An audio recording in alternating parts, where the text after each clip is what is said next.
여러분 우울증에 대해서 들어보셨나요? 평생 우울증에 걸릴 확률이 전체 인구의 15에서 20%에 이를 정도로 매우 흔한 질환입니다. 오늘은 우울증에 대해서 함께 알아보도록 하겠습니다. 사람이 기쁜 일이 있으면 즐겁고 속상한 일이 있으면 기분이 우울한 게 정상인데요.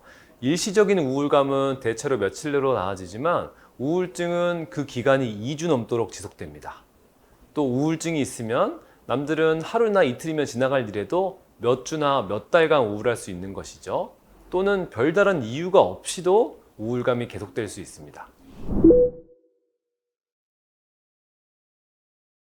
우울증은 단순히 기분이 우울한 게 아니고 뇌의 기능 변화를 동반하기 때문에 욕구나 생각, 감각의 변화 같은 증상이 동반되게 됩니다.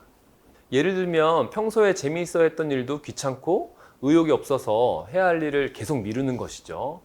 인간의 기본적인 욕구, 식사, 수면, 성에 대한 욕구가 있는데요. 이 욕구에 관한 변화도 흔히 발생합니다. 그래서 우울증 환자의 80% 정도는 불면증이 있으시고요. 50% 정도는 식욕이 떨어지고 성욕이 줄어드는 경우는 70%에 달한다는 보고가 있습니다. 또 생각이 변해서 원래 가치관이나 성격하고 다르게 부정적으로 변하세요. 아무리 노력을 해도 안 될 거야. 나 같은 사람을 누가 좋아하겠어. 어차피 망했는데 이번 생 살아서 뭐해. 이렇게 가치 없게 느끼거나 현실을 지나치게 비관적으로 보시는 것이죠. 또 생각의 속도도 변합니다. 속도가 느려져서 또 집중력이 떨어져서 이래서 머리가 멍하고 익숙한 일들도 잘 해내기가 어렵습니다. 또 책이나 영화를 봐도 이해가 잘 안 되고 누군가 대화를 나눈 것도 기억이 잘 안 납니다.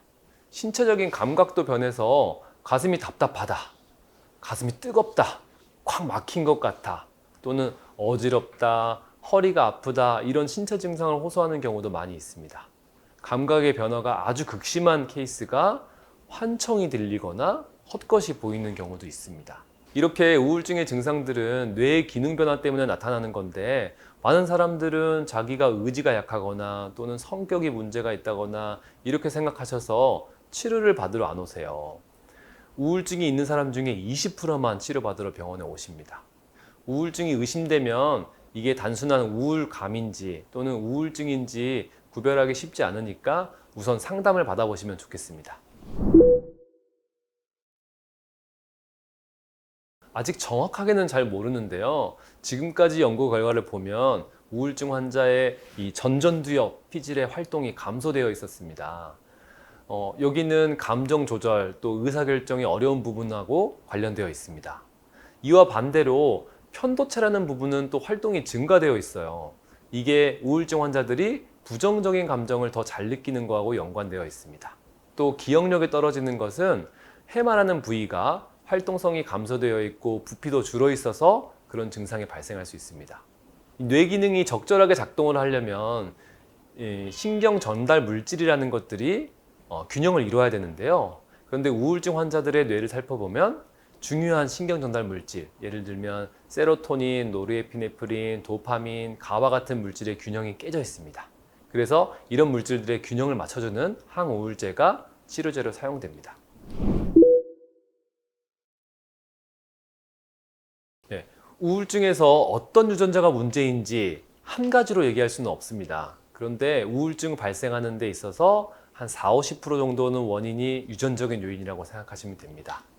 그런데 집안에 우울증 병력이 있다고 해서 너무 실망하실 필요가 없는 게 유전자는 똑같더라도 내가 처한 환경적인 조건에 따라서 유전자가 발현이 다르게 나타날 수 있기 때문에 우울증이 있는 집안에 내가 취약한 유전자를 가지고 태어났다고 하더라도 걸리지 않을 수도 있다는 것을 꼭 기억하셨으면 좋겠습니다.